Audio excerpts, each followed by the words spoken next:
अल्हम्दुलिल्लाहि रब्बिल आलमीन वस्सलातु वस्सलामु अला सय्यिदिल अंबियाइ वल मुरसलीन अम्मा बाद फ़अऊज़ु बिल्लाहि मिनश शैतानिर रजीम बिस्मिल्लाहिर रहमानिर रहीम। सूरतुल बकरा आयत नंबर 97। अल्लाह ताला इरशाद फरमाता है, कुल मन काना अदुव्वन लिजिब्रील फ़इन्नहु नज़्ज़लहु अला क़ल्बिका बिइज़्निल्लाहि मुसद्दिक़न लिमा बैना यदैहि व हुदन व बुश्रा लिल मुमिनीन। अल्लाह ताला इरशाद फरमाता है, ए हबीब आप फरमा दीजिए कि जो जिब्रील का दुश्मन हो तो हो, बस बेशक उसने तो तुम्हारे दिल पर अल्लाह के हुक्म से ये उतारा है जो अपने से पहले मौजूद किताबों की तस्दीक फरमाने वाला है और ईमान वालों के लिए हिदायत और बशारत है।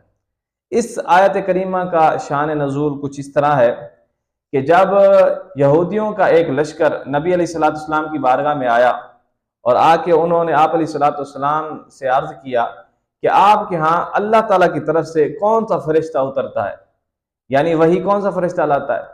तो आप अलैहिस्सलाम ने फरमाया कि मेरे पास हज़रत जिब्राईल अलैहिस्सलाम आते हैं जो कि वही लाकर आते हैं, वही लाते हैं मेरे पास। तो जब यहूदियों ने सुना कि जिब्राईल आते हैं तो वो कहने लग गए कि जिब्राईल तो हमारे दुश्मन है, कि ज़मीन में धंस जाना और शक्लों का तब्दील हो जाना, ये सब अजाब जिब्राईल हमारे ऊपर लाता था, लिहाजा जिब्राईल के साथ हमारी दुश्मनी है, वो हमारा दुश्मन है, तो हम ईमान नहीं लाएंगे आप पर। हाँ, अगर कोई दूसरा फरिश्ता उतरता आपके ऊपर, मसलन मिकाईल वही लाते, तो हम ईमान ले आते। जिब्राईल उतरता है लिहाजा तो इसलिए हम आप पर ईमान नहीं लाएंगे।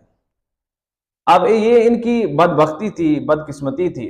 हालांकि इनको चाहिए तो ये था कि ये जिब्राईल का शुक्रिया अदा करते। क्यों? इसलिए कि जिब्राईल वो किताब लाया है, वो कुरान लाया है कि जो उनके पास मौजूद किताब की तस्दीक करने वाला है। जिस तरह कि उनके पास तौरात थी, तो कुरान तौरात की तस्दीक करने वाला है, तस्दीक फरमाने वाला है। तो बजाय शुक्रिया अदा करने के उन्होंने नाशुक्री की और इनकार किया। अगली आयत के अंदर अल्लाह ताला इरशाद फरमाता है, मन काना अदुव्वन लिल्लाहि व मलाइकतिही व रुसुलिही व जिब्रील व मीकाला फ़इन्नल्लाहा अदुव्वुन लिल काफिरीन। अल्लाह ताला इरशाद फरमाता है कि जो कोई अल्लाह और उसके फरिश्तों और उसके रसूलों और जिब्राइल और मीकाल का दुश्मन हो तो अल्लाह काफिरों का दुश्मन है। यानी अगर कोई बंदा अल्लाह के किसी फरिश्ते के साथ दुश्मनी रखे या रसूलों में से किसी रसूल के साथ दुश्मनी रखे, तो अल्लाह ताला फरमाता है कि मैं उनका दुश्मन हूं जो इनके साथ दुश्मनी रखेगा।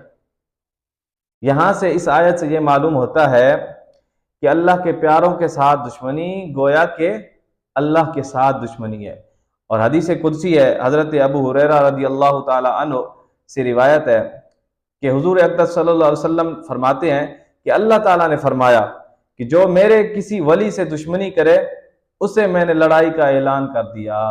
यानी किसी ने अगर मेरे प्यारे से किसी वली से दुश्मनी कर दी तो मैं उससे लड़ाई का ऐलान करता हूँ। अगली आयत के अंदर अल्लाह ताला इरशाद फरमाता है, वलक़द अंज़लना इलैका आयातिन बय्यिनात वमा यकफुरु बिहा इल्लल फासिकून। और बेशक हमने तुम्हारी तरफ रोशन आयतें नाजिल की और उनका इनकार सिर्फ नाफरमान ही करते हैं। अब जब वो गिरोह वाले यहूदी आए तो उन्होंने इनकार किया और वो कहने लग गए कि आप पर कोई ऐसी खास निशानियां या वाज़े निशानियां नहीं उतरी, कि अल्लाह ताला ने कोई खास आपके ऊपर आयतें नाजिल नहीं फरमाई कि जिसको देखकर हम ईमान लाए।